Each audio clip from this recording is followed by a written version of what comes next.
All right, this says I'm finally live. Awesome. Before I get into this review, let me let you guys know, heads up right now, I am currently under the weather. So if I come off like understand why. All right. I've been battling these allergies these past couple of days and I still feel like crap. All right. But nonetheless, I'm pulling through with this damn review for you guys.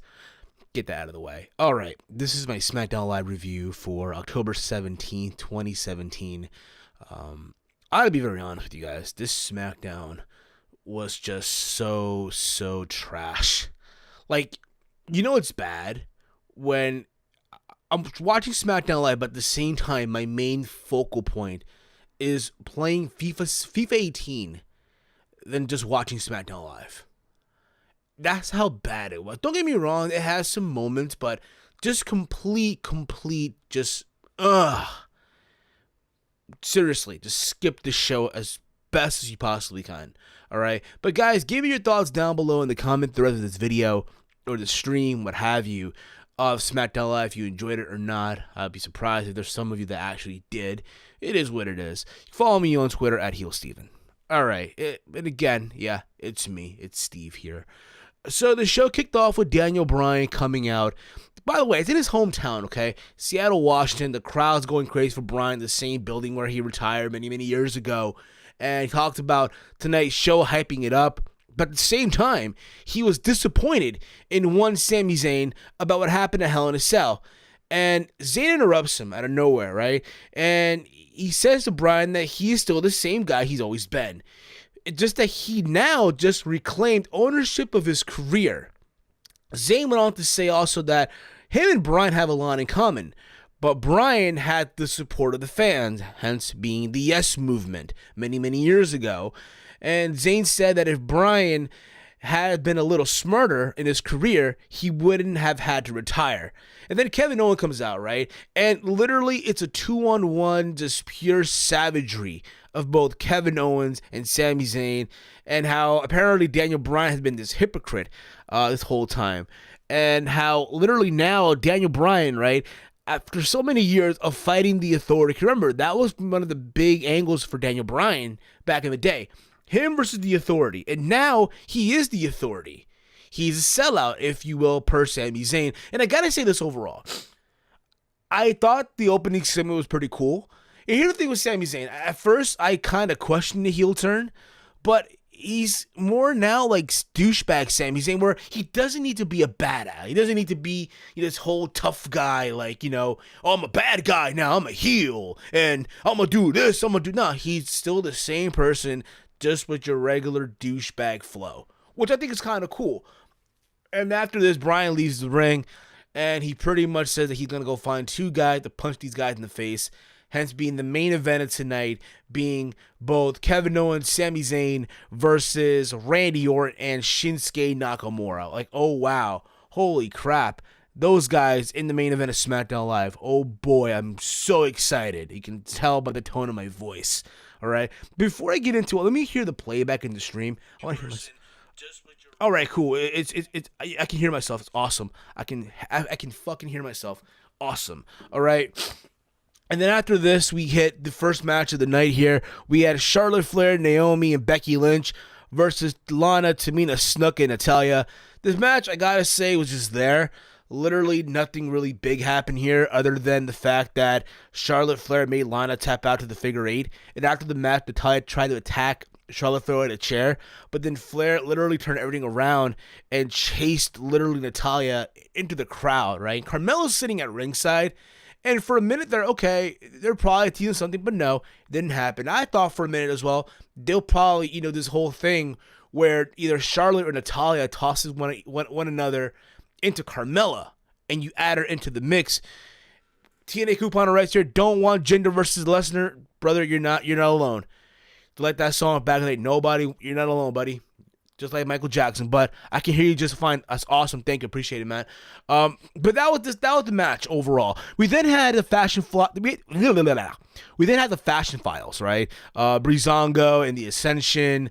Apparently somewhere this whole thing, Tyler Breeze chokes on a cheeseburger from McDonald's, like he probably ordered the number 2, if you will. And and he started choking on it, right? And apparently they're trying to do this whole thing, we're trying to bring him back to life, what have you. And he's essentially like, here, we have a way to, to save him, but just promise you're gonna be our friends. Just so sad how the mighty's fallen with the Ascension. Seriously.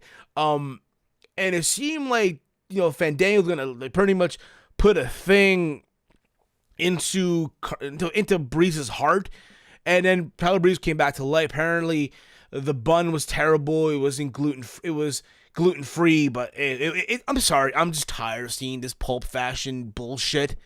It's garbage.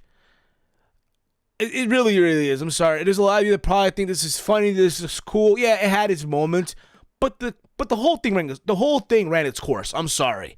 Do you think Carmella will cash in at Starrcade? Who knows? Maybe she will. Honestly, here's the thing, right? We don't know if Starrcade's going to be a pay-per-view or not, or a network special. If it happens at a house show, if it's just a regular house show, then honestly, there's no point of her really doing it. I can understand the whole notion that, hey, it's in Charlotte, North Carolina. It's in Greensboro, North Carolina. I'm sorry. There's history in that building with Starrcade, and why not have Carmelo cash in? But at the same time, hey, listen, if it's not on TV, if it's not on the network, I don't really care. Completely being honest with you here. We then had Sin Cara versus Baron Corbin. Corbin literally teased the whole thing about making it a U.S. Open challenge, but then he said no because he has the key. Like, the U.S. title is the key, right? And as far as he's concerned, the U.S. Open challenge is closed. And in this match, I'm sorry, it was just a short match where literally Sin Cara hit a top rope dive onto Corbin to the outside and won via countout. So Sin Cara has a countout win over Baron Corbin, and I'm pretty much assuming here, hey, they're doing this whole thing where, hey, Kalisto on Raw, right? He's now the Cruiserweight champion, or I'm sorry, he's going to be the new Cruiserweight champion. So let's have his partner get some momentum as well. This is probably the only reason why they're doing this. At the same time, you can even say, hey, this is something for Baron Corbin. It's a bump on the road. We have nothing for him right now, because you can tell they have nothing for this guy right now. They don't. Maybe you can rehash the whole Ty Dillinger feud, or I don't know. But this is something filler to do until they can have something big, a big project for him in the make. You kind of get what I'm trying to say with this, okay? But honestly, again, this is a short match where, again, Baron Corbin loses by via countout. Because remember, it's wrestling and whatever. We then had the big announcement of Jinder Mahal with the Singh Bro, and they also showed clips of him being in India, how he was treated like a royal king. Keep this in mind, they even announced that Jinder Mahal will be defending the WWE title in India come December. I believe December 8th. He'll be the first Indian to defend the WWE title in literally in India. I bet Sin Cara will have a DQ victory over Corbin next week. Maybe so. Maybe so. But again, I don't see anything big happening. Again, just to give Sin Cara some rub, since Kalisto also is the Cruiserweight champ, but whatever. Jinder Mahal and the Singh Bros come out to the ring. Mahal said he has beaten all challengers on SmackDown, but wanted to remove all doubt that he is a worthy champion. Apparently, in this whole thing as well, when he was in India, a little boy asked him what's next. That's literally how this whole thing came about. And apparently, he wants to remove all doubt that he is a worthy champion. To do that, he will defeat a person the WWE Universe thinks is unbeatable. He officially challenges Brock Lesnar to a match at Survivor Series.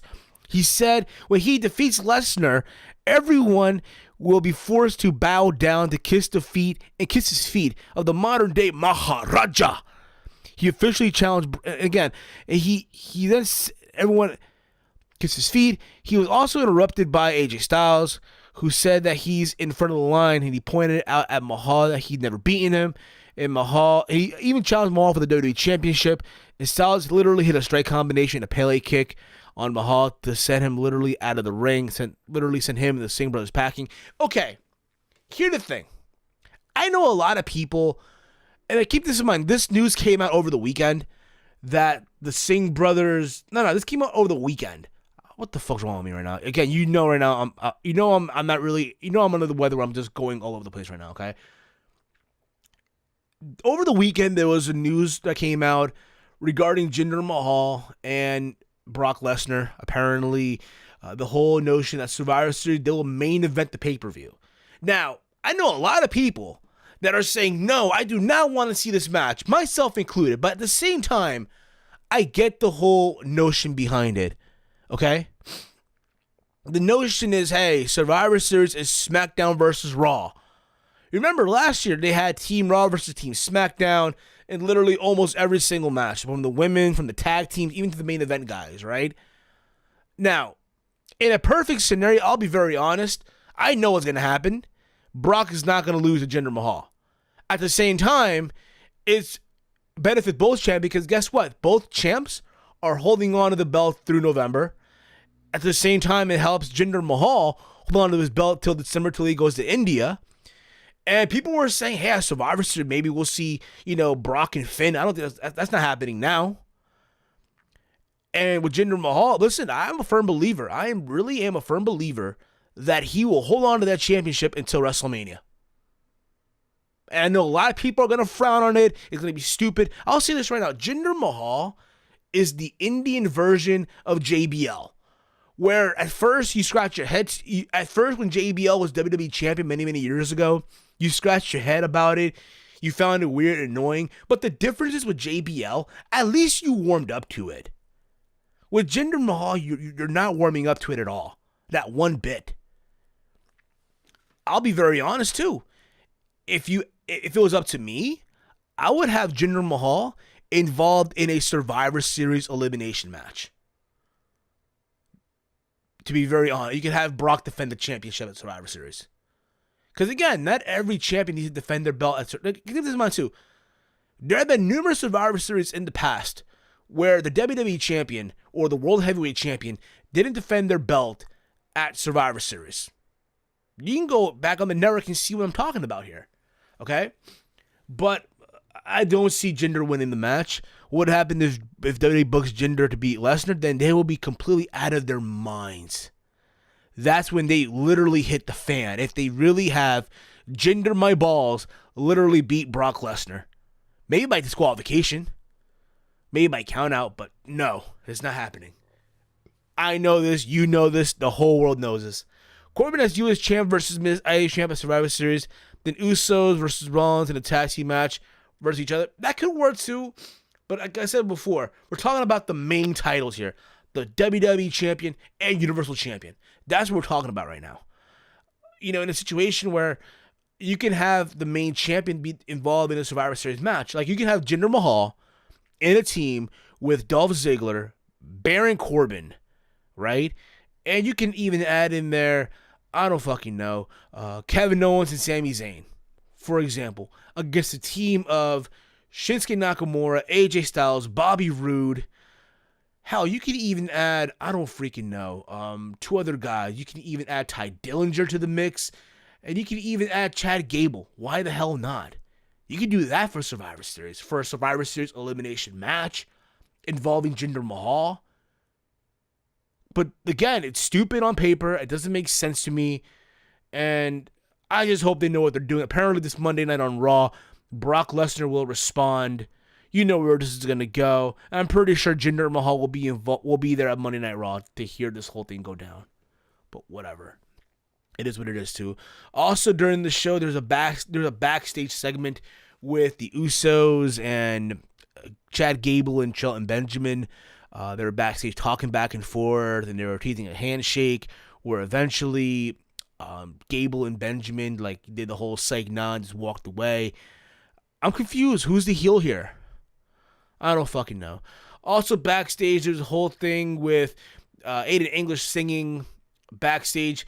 And apparently he's interrupted by the New Day. And Rusev's like, hey, it's still Rusev Day. And there you go with that. After this, we had Dolph Ziggler and Bobby Roode. Literally, this match was just meh. It was an okay match. I'm not saying it was anything special or anything like that. But the whole thing about this is that Dolph Ziggler beats Bobby Roode by holding onto the tights. Now, I'll say this, okay? They have literally dropped the ball, Bobby Roode. I know it's too soon to say that, but it makes no sense that Bobby Roode right now is a fucking babyface. It makes no sense at all. He should be right now a heel.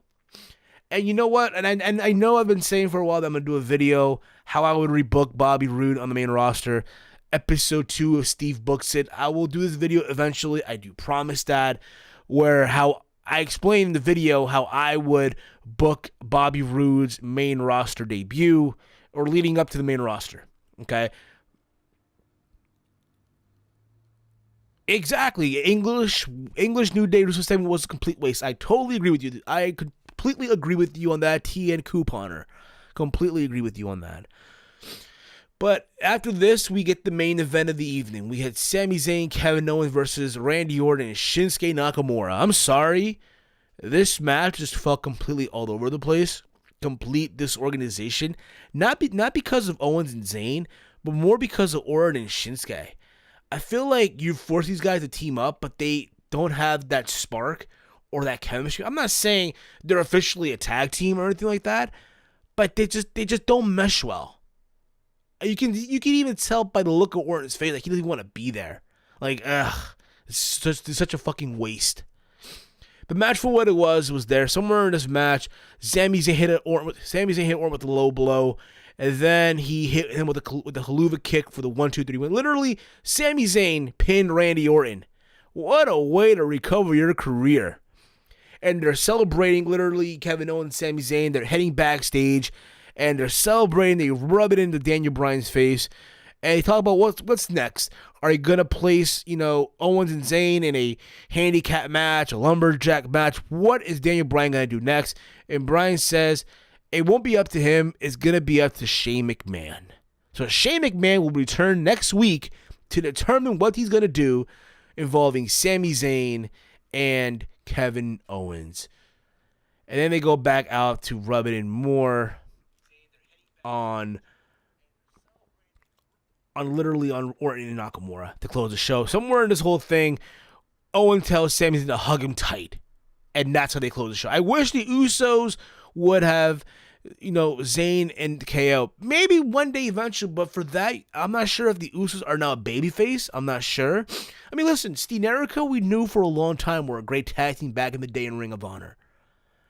I'm open to that idea, though. I'm open to them being a tag team champions. At the same time, though, to benefit Jinder Mahal, I would have the Singh Bros as tag team champions. I talked about this on the podcast a couple weeks ago, literally last week, I'm sorry, where I said, they should have done a whole Indian empire. You have literally Jinder Mahal, the WWE champion. You have the Singh Bros as the SmackDown Live tag team champions. You bring this Kavita Devi, this girl from India who was in the Mayhem Classic, as the enforcer or something like that, right? And you, by some miracle, try to find a way to hire Sanjay Dutt and you make him your cruiserweight champion. Think about that, the Indian Empire. Just saying. But overall, again, SmackDown Live, just complete, just crap. Okay? Again, it's bad when my main focal point is playing FIFA 18 rather than watching SmackDown Live. Okay? But, guys, give me your thoughts down below if you enjoy SmackDown Live or not. You can follow me on Twitter at HeelSteven. I'll be back tomorrow for my NXT review. Also, this week as well, I'll be doing my WWE TLC predictions video. Also, my review coming up after the pay-per-view this Sunday, live on the channel. So make sure you guys are tuned in, sub to this channel, and all that fun hippity hoopla. Follow me on Twitter at HeelSteven. Big shout out to the homie at Salrex Gaming for the awesome layout that you see. If you are a YouTuber or a podcaster and you want awesome layouts, logos, what have you, for your YouTube channel or your podcast, head over to Twitter, hit up Salrex at Salrex Gaming. He's done not just layouts for myself, but he's done layouts for OKFabe, Solid Monster Sounds Off of the Solid Monster, Joe Cronin of the Joe Cronin Show, and That Ass Podcast, just to name a few. All right. So again, hit him up. And that's it for me. Again, I apologize if I came out like crap. Again, I have I'm with the cold here. Allergies is being a bitch right now. This weather changes over here on the East Coast is crazy. And that's it for me, guys. And again, it's me, it's Steve, and it's wrestling and whatever. Good night, y'all.